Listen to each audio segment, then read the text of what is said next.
Hello friends, welcome to Fin Ideas. अब हम समझते हैं behaviour of theta with respect to ATM, OTM और आईटीएम ऑप्शंस। मतलब at the money option, in the money options और out of the money options पर theta का कैसे इम्पेक्ट पड़ता है, ये हम देखते हैं। उसको देखने के लिए हम फिर से वॉल एज पे आते हैं। यहाँ पे हमने 20,000 रुपी स्पॉट, अभी उसको हम 20,000 की जगह 16,000 कर दिया है मैंने। स्ट्राइक को 20,000 ही रखा है। 35% की वॉलेटिलिटी, 1 महीना टाइम टू चेंज। और अब हम यहाँ पर हर कॉलम पे 200 रुपये का स्पॉट चेंज कर देते हैं। 200 रुपया स्पॉट चेंज करने का मीनिंग ये हुआ कि ऑलमोस्ट 40 कॉलम पे 200 रुपया स्पॉट चेंज होने से 16,000 से जो स्पॉट चेंज हो रहा है वो बढ़ते बढ़ते ऑलमोस्ट 24,000 रुपये तक पहुंच जाएगा। अब जब मार्केट में स्पॉट प्राइस 16,000 चल रही हो तो 20,000 call option will be out of the money option. तो यहाँ पे 20,000 का call out of the money है और उसका प्रीमियम चलेगा 8 रुपया और 19 पैसा 35% की वॉलेटिलिटी के हिसाब से। और इसका थीटा है -1.0055। हमने ये अच्छे से पढ़ लिया था कि थीटा कॉल का और पुट का दोनों का हमेशा नेगेटिव ही रहता है। तो कॉल थीटा चल रहा है -1.0055। अब जैसे जैसे स्पॉट प्राइस बढ़ेगी तो इसका मतलब हमारा 20,000 वाला call option eight the money की तरफ बढ़ रहा है। बढ़ते बढ़ते वो इस जगह पर आते आते एट द मनी ऑप्शन हो गया।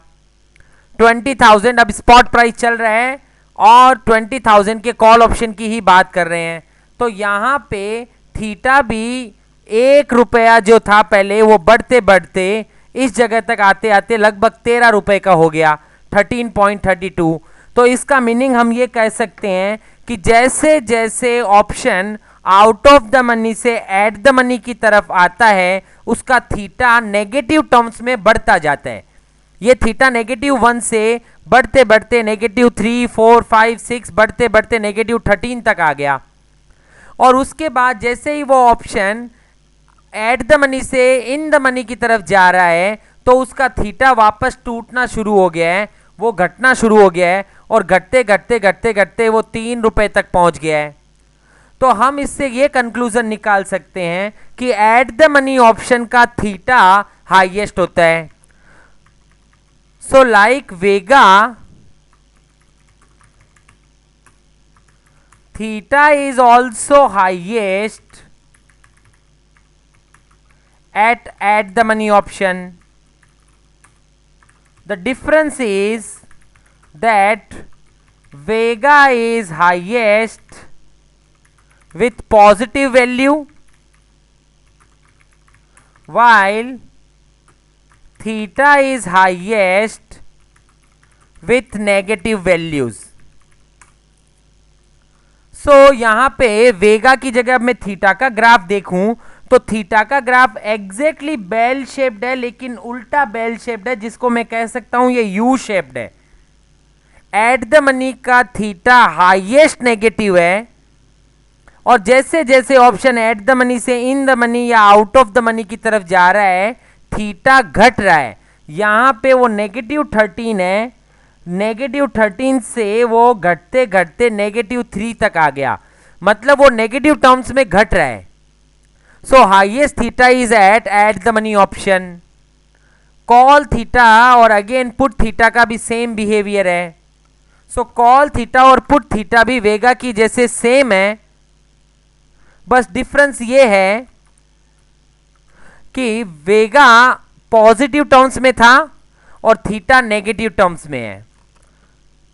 तो यहां पर हमने ये समझा कि जैसे जैसे स्पॉट प्राइस को हम चेंज करते हैं तो out of the money option का थीटा सबसे कम होता है। आउट ऑफ द मनी से एट द मनी की तरफ आते आते थीटा बढ़ता है और एट द मनी से इन द मनी की तरफ जाते जाते वापस थीटा कम होता है। तो ये है थीटा का ग्राफ जो यू शेप ग्राफ दिखा रहा है। ये यू शेप ग्राफ इसलिए है क्योंकि थीटा नेगेटिव टर्म्स में है। सो हाईएस्ट नेगेटिव का डॉट जो है वो सबसे नीचे की लगा, और जैसे जैसे थीटा नेगेटिव टर्म्स में कम हो रहा है तो ग्राफ ऊपर जाता हुआ दिख रहा है। तो वेगा जो पहले बेल शेप कर्व में था, थीटा एग्जैक्टली उसका रिवर्स यू शेप कर्व में है। सो ये था behaviour of theta with respect to spot price and with respect to in the money, at the money and out of the money options. Thank you.